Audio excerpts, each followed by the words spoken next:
क्योंकि वही कहानी ने मुझे प्रेरणा दिया और आज मैं 5 लाख का इंसान हूँ।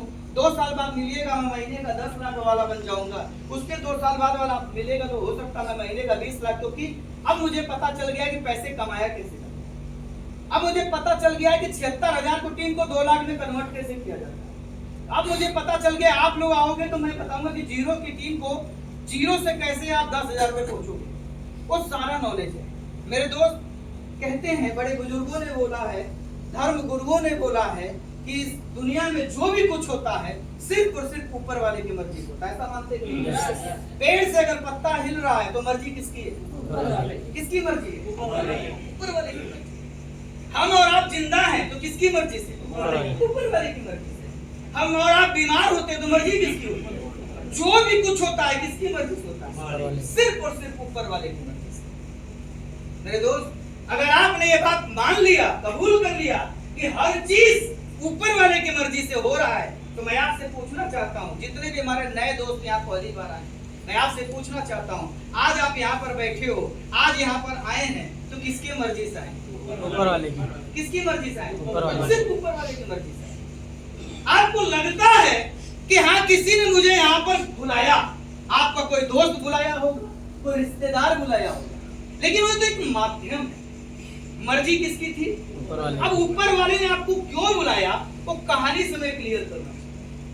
मेरे दोस्त, एक गांव में, वैसे भी अभी भारत में बिहार साइड में आप देखेंगे तो बाढ़ का वो चल रहा है, समय चल रहा है। एक गांव था, उस गांव में एक पंडित जी रहा करते, और जिस गांव में पंडित जी रहते थे वो बड़े अच्छे इंसान थे।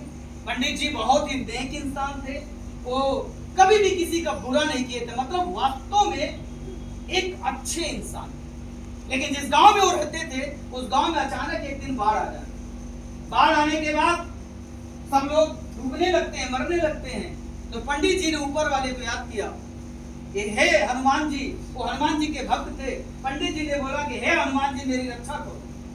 थोड़ी देर बाद देखा गया कि 3-4 लोग आते हैं और वो कहते हैं कि पंडित जी हाथ पकड़ो मेरा, और हम लोग हाथ पकड़कर निकल जाएंगे, जान बच जाएगी। लेकिन मेरे दोस्त, पंडित जी को हनुमान जी पर इतना भरोसा था कि उस भरोसे की वजह से उन्होंने बोला ना ना मैं आपके साथ नहीं जाऊंगा, मेरे रक्षा हनुमान जी कर लेंगे।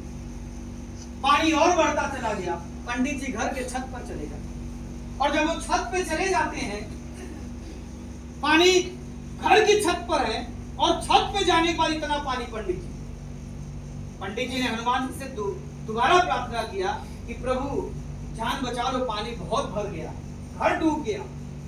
थोड़ी देर बाद देखा जाता है एक नाव आती है, उस नाव पर एक आदमी था और बोलता है कि पंडित जी आइए नाव पर बैठिए, तैर कर निकल जाएंगे, जान बच जाए।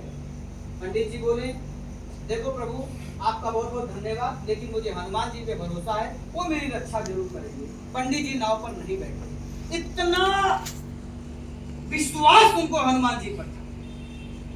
पानी यहाँ तक आ जाता है, पंडित जी फिर से याद करते हैं हनुमान जी को, प्रभु अब तो जान बचा लो, क्योंकि अब तो कोई रास्ता है ही नहीं।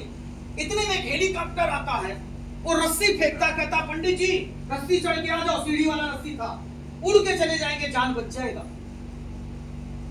मरते टाइम भी पंडित जी का विश्वास हनुमान जी से नहीं टूटा।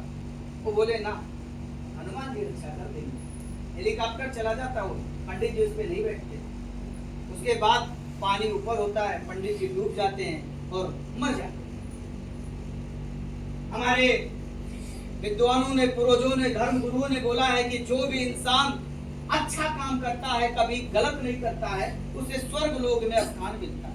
पंडित जी अच्छे इंसान थे, तो क्या हुआ कि पंडित जी जैसे ही मरे उनको स्वर्ग लोक में स्थान मिला, वो स्वर्ग लोक में सीधे उनकी एंट्री हो गई। और जैसे ही स्वर्ग लोक में अंदर गए तो उन्होंने देखा कि सामने हनुमान जी भगवान श्री राम का पूजा कर रहे हैं। पंडित जी ने जैसे हनुमान जी को देखा, वो मृत्यु हो चुकी, उनकी आत्मा है, वो पंडित जी ने हनुमान जी को जैसे ही देखा, पंडित जी उनके पास जाते हैं, कहते हैं हनुमान जी को प्रणाम करते हैं और बोलते हैं कि हनुमान जी आपसे एक शिकायत है हमारी। हनुमान जी बोले क्या शिकायत है बेटा? तो पंडित जी ने बड़े प्यार से बोला कि मैंने जीवन में कभी किसी का गलत नहीं किया, किसी के साथ कभी दुर्व्यवहार नहीं किया, जब भी कुछ किया समाज के और जीव के हित हित में ही काम किया, लोगों के लिए काम किया, फिर मेरी मृत्यु के टाइम आपने प्रभु जान क्यों नहीं बचाई? हनुमान जी खड़े होते बोलते, पंडित पहली बात तो ब्लेम मत लगाओ, मैंने तुम्हारी जान बचाने का प्रयास किया। पंडित जब जब तुमने मुझे बुलाया था कि मेरी रक्षा करो, हमने तुम्हारी रक्षा करने के लिए अपने दूतों को भेजा। पहले बताओ पंडित जी, 3-4 लोग हाथ पकड़ने के लिए गए थे कि नहीं? हाँ। फिर तुमने प्रार्थना किया, नाव गया था कि नहीं? हाँ। फिर तुमने प्रार्थना किया, हेलीकॉप्टर गया कि नहीं? हाँ। पंडित जी आपने जब जब रक्षा करने के लिए हमको पुकारा, हमने अपने दूतों को भेजा कि नाव पर बैठ जाओ, हेलीकॉप्टर पे बैठ जाओ, लेकिन आप ही नहीं बैठे नाव पर, आप ही नहीं बैठे हेलीकॉप्टर पे। तो मुझे बताइए गलती किसका? गलती किसकी मैं आपसे पूछना चाहता हूँ। पंडित जी की गलती है ना? उन्होंने हनुमान जी को याद किया, हनुमान जी ने हेलीकॉप्टर भेज दिया, और क्या चाहिए तुम्हें? नाव भेज दिया, और क्या चाहिए? अब तुम मर गए, और तुम क्यों नहीं बैठे? क्योंकि तुम अंधभक्ति भक्त नहीं थे, अंधभक्त। हनुमान जी आएंगे प्रकट होकर गोद में लेकर तुम्हें उठ के लेके जाएंगे। अंधभक्त मत बनो। हनुमान जी ने मैसेज दिया। ये कहानी आपको क्यों सुनाई? क्योंकि मेरे दोस्त, मुझे पूरा विश्वास है कि यहाँ पर बहुत सारे हमारे बहन, हमारी माताएं, हमारे भाई लोग, हमारे बड़े भाई लोग, आप सब लोग भी भगवान के भरोसे बैठे। आपने भी जीवन में भगवान से कभी न कभी कुछ न कुछ मांगा ही होगा कि प्रभु पैसा दिला दो, मकान दिला दो, गाड़ी दिला दो, घर में कोई बीमार है उसको सेहत दिला दो, ठीक कर दो। मानते कि नहीं मानते? आपने भी भगवान से सब कुछ मांग रखा है। बस एक ही चीज इस कहानी के माध्यम से कहना चाहूंगा कि मेरे दोस्त, भगवान तो नहीं आएंगे साक्षात, भगवान साक्षात नहीं आएंगे। पंडित जी वाला गलती आप मत कर लेना।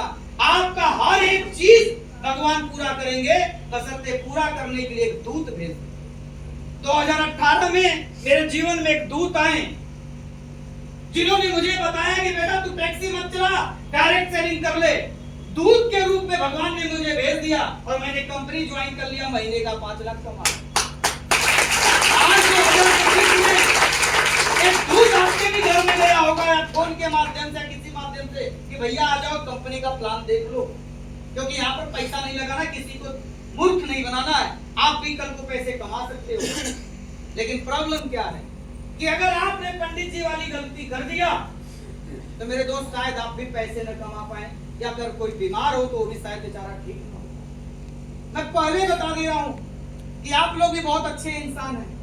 मुझे लगता है अगर यहाँ पर आए हो तो आप बहुत अच्छे इंसान होंगे, आप भी पंडित जी की तरह चरित्रवान होंगे। लेकिन मेरे दोस्त, एक चीज होगा आपके साथ, दुनिया का कटु सच है कि आपकी भी मृत्यु आएगी, हमारी भी आएगी। क्योंकि आप लोग भी बड़े अच्छे इंसान हैं, आपकी भी मृत्यु आएगी। मैं लिख के दे रहा हूँ, आप सीधे स्वर्ग लोक में ही जाओगे या जन्नत में ही आप लोग जाएंगे पक्का। और जैसे ही जाएंगे वहां पर प्रभु लोग से भेंट होगी, आपकी पक्का होगी भेंट होगी। आप अच्छे इंसान, और जैसे ही प्रभु से भेंट होगी आप भी बोलोगे मुझको क्यों नहीं अमीर बनाया, मेरा घर वाला बीमार था उसको क्यों नहीं ठीक किया। तो प्रभु एक ही बात बोलेंगे कि बेटा विश्वनाथ होटल में रविवार के दिन भेजा तो था, जब तुम ही कंपनी ज्वाइन नहीं की, अपनी बुद्धि लगा लिए, तुम ही कंपनी ज्वाइन नहीं की, अपना बुद्धि लगा लिए, तो मेरी गलती है क्या? मेरे दोस्त, ये कहानी वही मैसेज देती है, क्योंकि यहाँ पर खोने के लिए कुछ नहीं है। यहाँ पर जो व्यक्ति नौकरी कर रहा है वो भी पार्ट टाइम काम करके एक करोड़पति बन सकता है। जो व्यक्ति स्टूडेंट है वो भी करोड़पति बन सकता है। जो बेरोजगार है वो भी करोड़पति बन सकता है। एक वक्त था जब हमारे लोगों ने बोला था कि नदी पार करना है तो एक नाव पर पैर रखो, लेकिन मेरे दोस्त, समय के अनुसार ये कहावतें बदल गई हैं। आज का वक्त ये बोलता है नदी पार करना है तो 2 नाव पर पैर रखना। तुम्हारे पास 2 ऑप्शन होना चाहिए। अगर एक नाव डूब रही है तो दूसरे से तुम्हारी जान बच सकती है। हर स्टूडेंट, हर बेरोजगार आदमी, हर प्राइवेट आदमी से अनुरोध करता हूँ, आप भी 2 नाव रख लो। अगर तुम्हारा पहला वाला नाव अगर तुम्हें कामयाब नहीं दिला पाएगा तो मैं गारंटी देता हूं आज के मॉडर्न जमाने का, आधुनिक युग का, आज के समय का ये इंडस्ट्री डायरेक्ट सेलिंग आपको जरूर कामयाब बनाएगी। इन्हीं बातों से मैं अपने बातों को खत्म